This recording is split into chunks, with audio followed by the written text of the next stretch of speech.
What's up with Alec Baldwin being responsible for a prop gun on set? Are actors legally required to test fake weapons before a scene? Answer: I am an actor, firearms instructor, and former on-set armorer.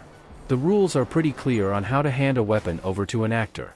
The armorer is supposed to hand it over to the actor, not a third-party intermediary, who is then responsible for it, only after the actor has had the required training on how to safely handle a firearm on set.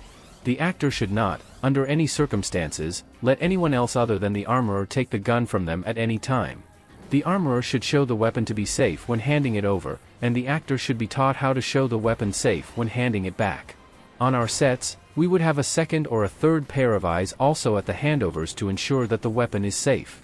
Any cast or crew who were required to stand near the actor or be in close proximity during the scene were always invited to witness the gun being handed over and shown to be safe, and were required to be part of the walkthrough safety briefing beforehand. One of the most important aspects of this safety meeting are where the firearm is to be pointed in the scene. I have had arguments from ADs who have wanted to take the gun from me to hand to the actor without following basic protocols. At the time I reminded them of what happened on the set of The Crow, as this was before Rust. The rules are in place to ensure the safety of everyone. After this handover, the actor should not point the weapon at anyone unless and until told to do so by the director in the context of the scene being shot. And this should only be done after consultation with the armorer prior to the scene, as part of the safety walkthrough. After the scene is shot, the armorer would take the weapon from the actor, check it and secure it. We had a policy that firearms should not be used in rehearsals, but if they were, at no point should the trigger be pulled.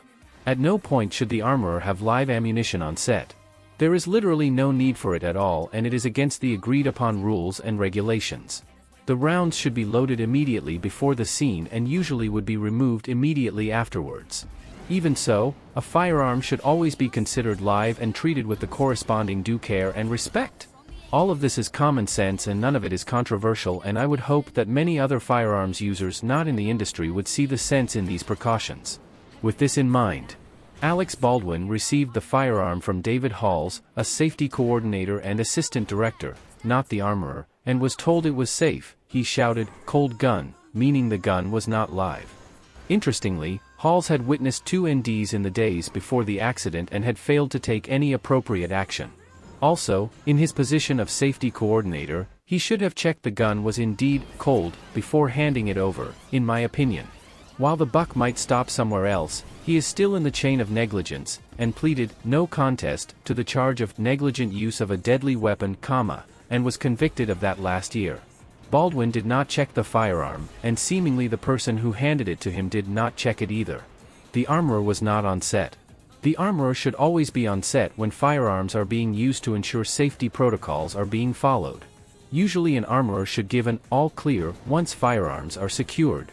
There is scant information on whether Baldwin had the required on-set safety training mandated.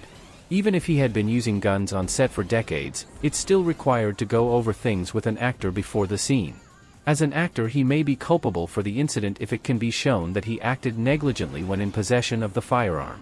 However, an actor is not supposed to be a firearms expert. That's the reason why productions are required to hire someone who is. However, he was also a producer on the production, so in his capacity as producer, he might have some level of culpability. Especially as the armorer, Hannah Gutierrez, said that the producers overruled her and therefore created unsafe work conditions. However, Gutierrez was found guilty of the misdemeanor of negligent firearm use. She is due to stand trial for evidence tampering in February this year, because she allegedly hid some narcotics. It is further alleged that she spent most nights drinking heavily and smoking weed and was very likely hungover when she loaded the weapon. Yesterday, Baldwin was re-indicted on the charge on involuntary manslaughter. No other information is forthcoming at this time, but I'm pretty sure it will in the next few weeks.